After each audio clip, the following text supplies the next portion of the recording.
Honkai Star Rail is a brand new game by Hoyoverse, the peeps behind Genshin Impact. After seeing success in the open world RPG format, they said, well hey, what if we did that but in space and with 4 dudes in a row style of gameplay? If you played Genshin, you probably know how to play 80% of Star Rail. It's a cross-platform game, meaning you can jam along on your desktop, and then when you go to the bathroom, you can play on your phone and keep the progress. The game's freemium, with the actual game itself not costing a dime, but you'll have daily limits on specific resources, and of course to get better characters, you have to gacha. But like Genshin, it doesn't seem like you need to throw down dosh to enjoy it. I haven't spent a cent myself, and I've still been holding my own with the free characters you get. Only biffed it once to a big bad that was 5 levels ahead of me.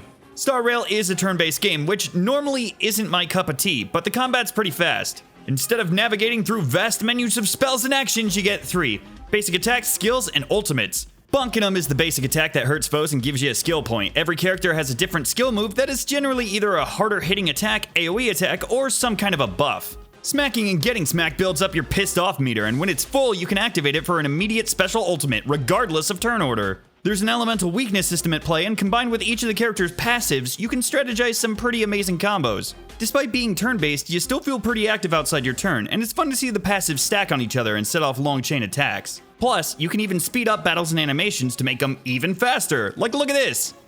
Boom. Done. All the designs and animations are pretty fun too. Some are pretty simple, like baseball bat becoming glowing baseball bat, to ordering an entire orbital strike while sipping some tea.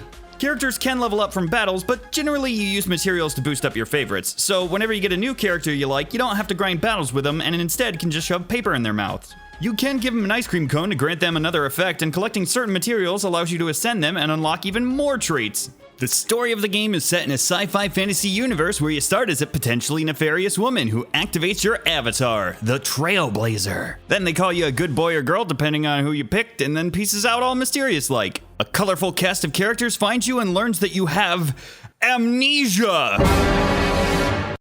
So you do the only logical thing and tag along and bop the baddies they tell you to. These folks are traveling on the Astral Express, which is a big old train that trails along the Star Rail. That's the name of the game. The Choo Choo crew seems like the best bet at figuring out who you are, so you tag along in an attempt to discover your origins and defeat the big ol' meanies called the Stellarons, who, unlike the name suggests, are not that stellar. There are a slew of fun moments though, like hiding in a closet to assault room service worker and proclaim they're the devil. Now take a guess. Whose footsteps are those? The hotel's devil. Room service, is anyone there? Die, hotel devil! What the heck? You won. I don't know if it's because the MC doesn't have a character to speak for them, but they seem a lot more unhinged in this game, and I, for one, am absolutely for it. I also laughed way harder than I should have at an ice pun, too. What's wrong with me?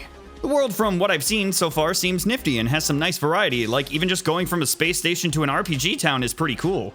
I am a fan of the graphics too, especially considering that it holds up on mobile devices. Seeing as how it is a mobile game, you know you got your daily check-in bonus and stuff like that, but it leads to my only real gripe of the game, which some might view as a positive. There's a lot to do in this game. You got achievements, dailies, missions, and more to keep track of. It's definitely a game that wants you playing every day, which of course is pretty good if you got the time to spend on it, but it's really more of a min-max focus for that though, to be a negative. Even casually playing, I'm sure you can beat the story mode without grinding too hard.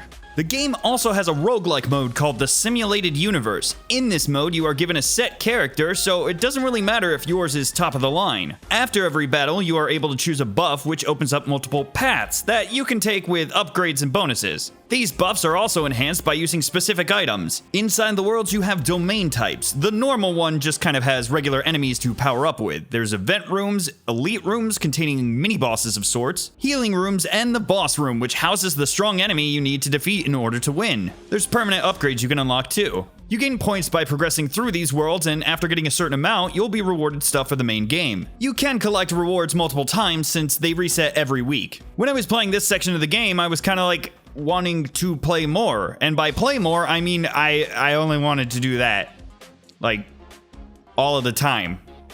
I'm just a big roguelike fan. This mode also kind of has its own storyline and everything, so it's sort of a game within a game. Plus, since the characters can't just be over-leveled, you really need to put your knowledge of the game to use, instead of just cramming level up mats in them and one-shotting everything. With the support Genshin's gotten to, I'm pretty sure there's plenty coming to Star Rail as well.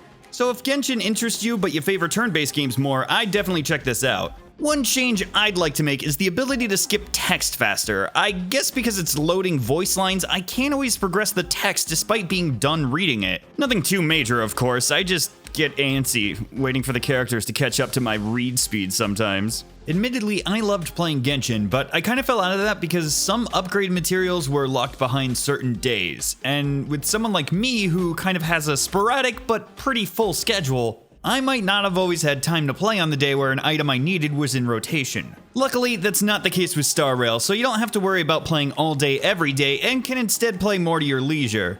As mentioned, there are some daily check-in bonuses, but that's a login thing, and much less necessary since they tend to just award you stuff to roll for new characters and items. Thanks again to Hoyoverse for sponsoring the video.